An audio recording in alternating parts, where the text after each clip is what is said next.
Shalom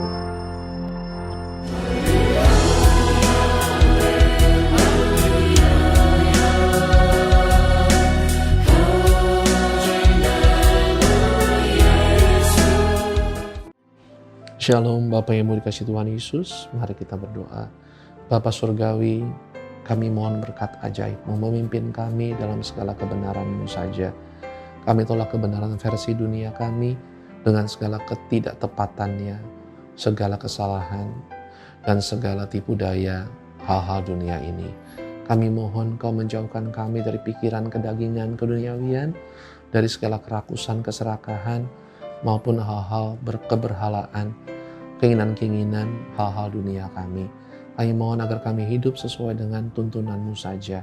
Khususnya pelajaran kami mengenai persembahan persepuluhan kami ini lagi. Kami mohon kami bisa mempelajari lebih dalam, lebih benar di hadapan-Mu. Dalam nama Tuhan Yesus. Amin. Shalom Bapak Ibu.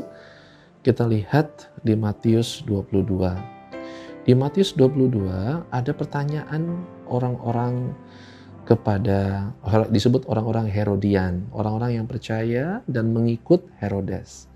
Ya, dari ayatnya ke-16 itu, ya, pertanyaannya simpel.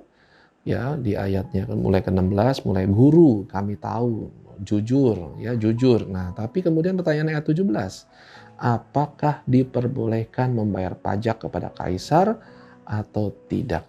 Jelas mereka pengikut Herodes, sudah pasti harus bayar pajak, ya, ini pasti. Tapi mereka kenapa nanya itu ke Yesus untuk memastikan jawabannya itu, ya.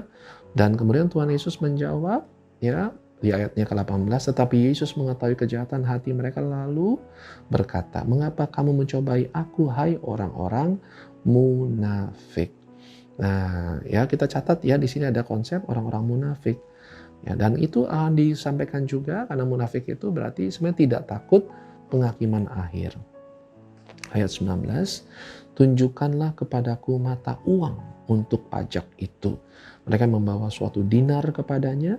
Ayat 20, maka ia bertanya kepada mereka, gambar dan tulisan siapakah ini? Ayat 21, jawab mereka, gambar dan tulisan Kaisar. Lalu kata Yesus kepada mereka, berikanlah kepada Kaisar apa yang wajib kamu berikan kepada Kaisar, dan kepada Allah apa yang wajib kamu berikan kepada Allah. Jadi kita percaya bahwa kewajiban yang namanya membayar, ya, pajak kepada Kaisar menjadi kewajiban. Ya, karena kita menggunakan uang sehari-hari kita, itu jelas ada siapa, gambar dan tulisan siapakah ini. Ya, jadi tolong ini dipercaya, ya, bahwa kalau kita menggunakan, ya, sehari-hari kita menggunakan, ya, jasa kepemimpinan, manajerial, ya, administratif daripada kerajaan, dari suatu kerajaan, kekaisaran, maka ya berikan kepada Kaisar apa yang wajib kamu berikan kepada Kaisar. Itu disebut kewajiban, keharusan. Ya, dalam Matius 23-nya, khususnya ayat 23, Tuhan Yesus menyampaikan di ayat 23-nya mengenai persembahan persepuluhan juga. Ya, kita lihat di ayat 23. Celakalah kamu, hai ahli-ahli Taurat dan orang-orang Farisi, hai kamu orang-orang munafik. Ya, tadi ya disebut munafik, ya. Orang-orang hipokrites itu artinya tidak meninggikan atau merendahkan atau tidak menganggap krites itu penghakiman. Ya, jadi tidak menganggap penghakiman akhir. Sebenarnya mereka nggak takut akan sorga, tidak takut akan penghakiman akhir, akan hukuman neraka, tidak takut, hanya takutnya di bumi. Ya, hanya masalah takut kehilangan berkat di bumi, itu maksudnya. Sehingga mereka kelihatannya orang beribadah, kelihatannya takut Tuhan, tapi lebih ke arah takut kehilangan berkat dunia, itu munafik. Sehingga ditunjukin hal-hal ibadah, hal-hal bersih, hal-hal benar, ya, tapi sebenarnya hati mereka itu tidak bersih, tidak beribadah hatinya. Ya, karena mereka sebenarnya nggak takut Tuhan, lebih ke arah takut miskin dan takut dijauhin orang, gitu ya. Kita lihat di sini.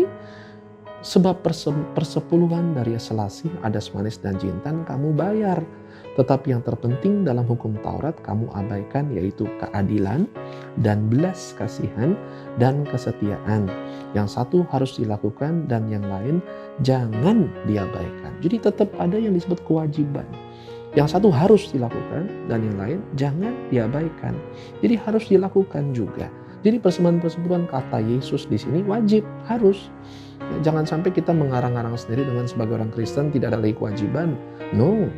Ya, memang ini kalimat ditujukan kepada orang-orang yang beragama Ibrani.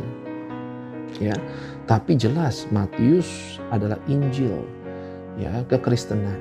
Injil pengajaran mengenai ajaran Yesus kepada kita, bukan kepada orang Yahudi, bukan kepada orang Farisi.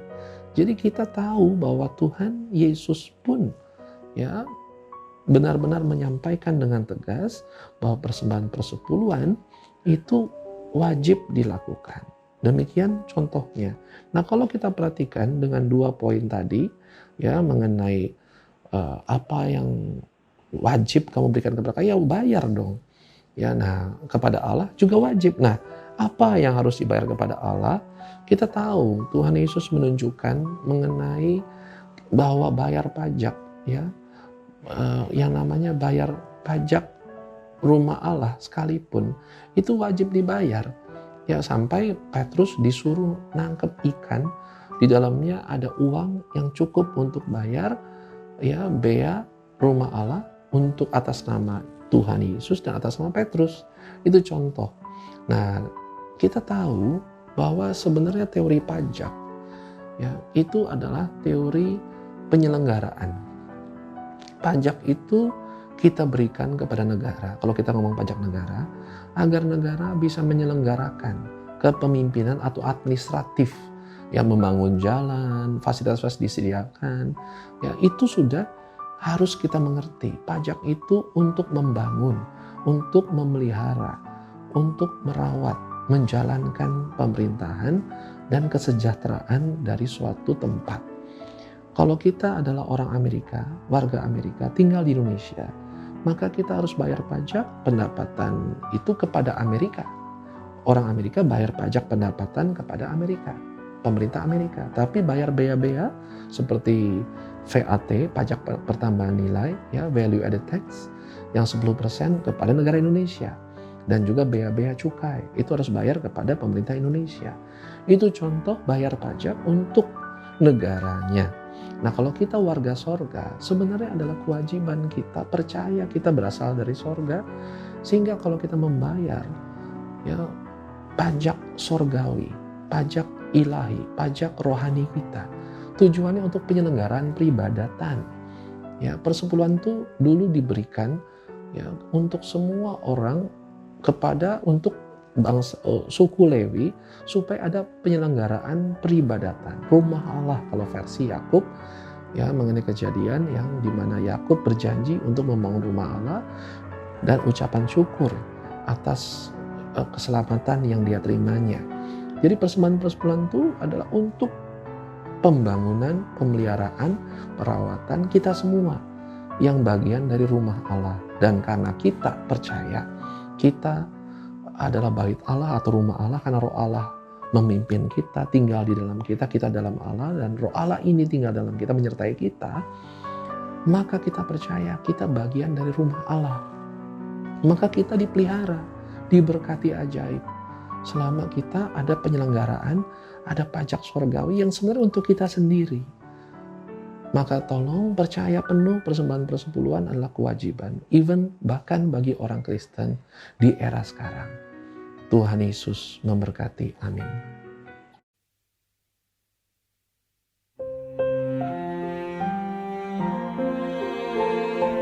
Jiwaku bermazmur bagimu Tuhan. Kunaikan syukur karena kasih-Mu yang luar biasa dalam hidupku. Dan segala pujianku hanya bagi satu nama di atas segala nama, Yesus Kristus Tuhan.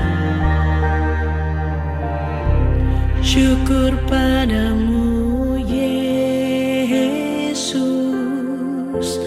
Engkau Maha Kasih, peduli